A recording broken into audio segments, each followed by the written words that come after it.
I still remember the exact moment. I said it like the words were already waiting on my tongue. Impatient little brats, shoving each other to jump first. We were standing in his kitchen, the overhead light humming like it was nervous for me, and I was holding the mug he'd bought me because I'd once offhandedly mentioned I like owls. The mug was warm against my palms, and the coffee inside it was the exact temperature I like. He'd finally figured out the right ratio of oat milk to espresso, yet I was staring at him like he'd just served me dishwater. He'd asked, in that soft, tentative voice he used whenever he felt me slipping away, "What do you need from me, Mara? Just tell me." And I, queen of the self-sabotage, shrugged and said, "I don't know, maybe just be more like Ethan. He was better at everything." I watched the sentence land, saw it hit his chest, saw his shoulders fold inward like someone had let the air out of him. The humming light suddenly felt too bright, too loud, like it was ratting me out. He didn't cry. He didn't even blink for a long time. He just looked at me with this expression I can't unsee, like I'd reached into his ribcage and snapped something small but essential. I told myself it was honesty. Brutal, maybe, but necessary.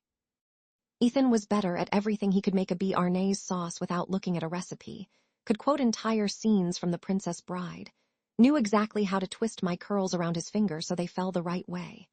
He remembered my mom's birthday and sent her orchids every year. He could go 3 rounds in bed and still wake up early to run 6 miles. When we fought, he never raised his voice, he just went quiet, which honestly felt worse, but at least it was dignified. Connor, bless his heart, burned toast. He used emojis unironically. He still said lol out loud.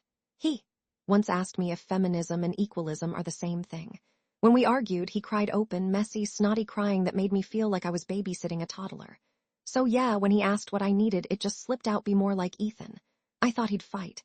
I thought he'd raise his voice, slam a cabinet, something. Instead, he nodded once, like I'd just handed him a receipt to sign. Then he walked out of his own kitchen, down the hallway, and into the bedroom. I stayed with my owl mug, sipping coffee that suddenly tasted like pennies. After a minute, I heard drawers opening and closing, methodical, not angry. That scared me more. I told myself it was fine. He was being dramatic. He'd sleep on the couch, we'd have make-up sex, I'd tell him I didn't mean it like that, and we'd move on. That's how it always went with Ethan: big fights, bigger apologies, then the high of reconciliation. I assumed Connor would follow the same script. He didn't. The next morning, the apartment was quiet, too quiet. His keys weren't on the hook by the door. His toothbrush, this ugly green one he'd insisted was minty sage, was gone from the holder.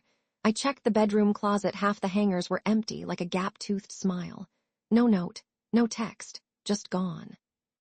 I stood there in my wrinkled pajamas, phone in hand, and felt a flicker of panic. This wasn't how the game worked. I was supposed to be the one who walked away, who made him chase me. I scrolled through my messages, expecting to see a paragraph of apologies, maybe a sad selfie with the caption, "Miss you nothing."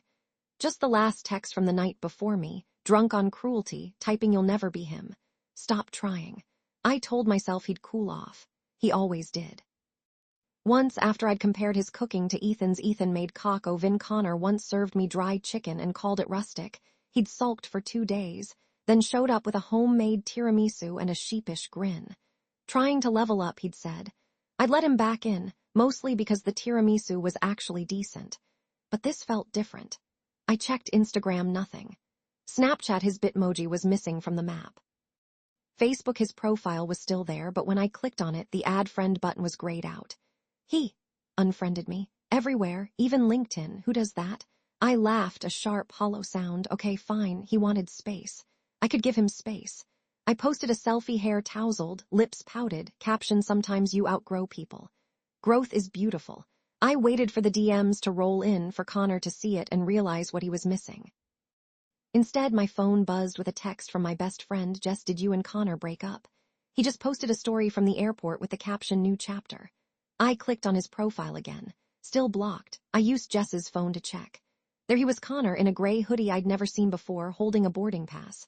The photo was taken at Lax, the timestamp 2 hours ago. The caption, "Sometimes you outgrow cities. Growth is beautiful." A direct echo of my own post. My stomach dropped. I called him, straight to voicemail. Not even his voice, just the robotic default. I left a message, trying to sound casual. "Hey, so dramatic exit. Classic. Call me when you're done being extra." I hung up and immediately hated how needy I sounded. Jess came over that night with wine and her you fucked up face. She didn't even wait for me to pour her a glass before she said, okay, what did you do? I told her. Not everything, just the highlight reel. The Ethan comparison, the blocked apps, the airport photo. She stared at me like I'd just confessed to kicking a puppy. Mara, she said slowly, you told him your ex was better at everything. I shrugged. I mean, it's not untrue. Jess set her wine down untouched. You know Ethan cheated on you, right? Like multiple times. And Connor once drove to 3 different stores to find that obscure tea you like when you had the flu. He stayed up all night making you soup from scratch. You're really comparing that to a guy who once forgot your birthday. I opened my mouth to argue, then closed it. She was right, but admitting it felt like swallowing a rock. Connor overreacted, I said instead. He could have just talked to me. Jess gave me a look that was half pity, half disgust. You told him he'd never be good enough. That's not something you talk through. That's something you run from. I spent the next week in a fog of denial and cheap wine. I checked Connor's sister's Instagram, no updates. I even considered DMing his mom, we'd been close, once, but stopped myself. Barely. I scrolled through old photos of us, Connor attempting to make pasta from scratch, flour in his hair like a deranged baker, Connor asleep on my couch with my cat on his chest, both of them snoring. I'd taken those moments for granted, like they'd always be there, like he'd always be there, waiting for me to decide I was done being mad. Then came the kicker. A mutual friend posted a story, a group dinner at a rooftop bar in Portland. And there, in the corner of the frame, was Connor. Laughing. Not the polite, tight-lipped laugh he'd given me when I was being difficult. This was full-bodied, head-thrown-back joy. His arm was around a woman I didn't recognize. She was petite, curly-haired, leaning into him like she belonged there. I stared at the 10-second clip on loop until my eyes burned. She wasn't prettier than me objectively, I mean, but she looked soft. Easy. Like she hadn't weaponized his insecurities for sport. I zoomed in on her hand, no ring, but the way his thumb traced her wrist felt intimate. Familiar. I texted Jess he's in Portland. With someone new. She replied instantly, good for him. I wanted to throw my phone. Instead, I did what any self-respecting millennial would do. I stalked. I created a fake Instagram account, Yagalover 2023, and requested to follow the woman. She accepted within an hour. Her name was Lily. She posted photos of farmers markets, coffee art, and Connor. Lots of Connor. Him holding a bouquet of sunflowers. Him grinning over brunch. Him in hiking gear, sweaty and happy. The captions were sickeningly sweet, my favorite adventure buddy, and grateful for this one. I scrolled back to the first photo of them together 2 months ago. 2 weeks after he'd left me, my chest felt like it was caving in. I'd assumed he'd spend a few weeks sulking, maybe hook up with someone mediocre, then come crawling back. Instead, he'd moved across state lines and into someone else's life. Someone who looked at him like he was enough. I called my mom. She'd never liked Ethan. Too smooth, she'd said, like a car salesman. She adored Connor. Once he'd fixed her Wi-Fi and she'd bragged about him to her book club for a month. When I told her what happened, she sighed. Oh, sweetheart, you didn't lose him, you pushed him. I hated how right everyone was. I hated that Connor had found someone who didn't make him feel small. I hated that I'd spent so long chasing the ghost of Ethan's perfection that I'd missed the real, imperfect person who'd actually chosen to stay. The thing is, Ethan was better at everything on paper. He was the highlight reel, the curated Instagram grid. But Connor was the blooper reel. The messy, human trying part, and I'd mocked him for it. I'd held up my ex like a yardstick and said, why can't you measure up? I thought about texting him. A real apology, not the half-assed sorry you're mad I'd left on his voicemail. But what would I even say? Hey, I see you're happy now. Could you maybe be miserable for a bit so I feel less like a villain? I typed and deleted a dozen drafts. In the end, I sent nothing. A month later, Jess sent me a link to a GoFundMe. Lily's sister needed surgery. Connor had organized it. The goal was 5,000. They'd raised 12,000. I stared at the donors list, his mom, his coworkers, people from our old life. My finger hovered over the donate button. I wanted to be part of his new story, even anonymously, but I couldn't. It felt too much like trespassing. I still check Lily's Instagram sometimes, not often, just enough to see that they're still together. They moved in last spring. Got a dog, a rescue mutt with one ear that sticks up. Connor looks different now.